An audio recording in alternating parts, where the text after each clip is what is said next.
গপুগুলো দেখি দেখি একটা ভিডিও করি গপুগুলো দেখি দেখি এই তো গপু আমার এই যে গপু আইটা কই এই যে গপু এই যে একটা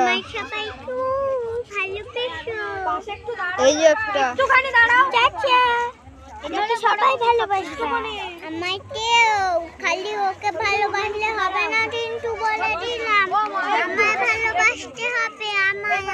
এই এই এই বুনু ই বুনু এই শোনা আসো আমার দিকে তাকাতে হবে এবারে কি করতে হবে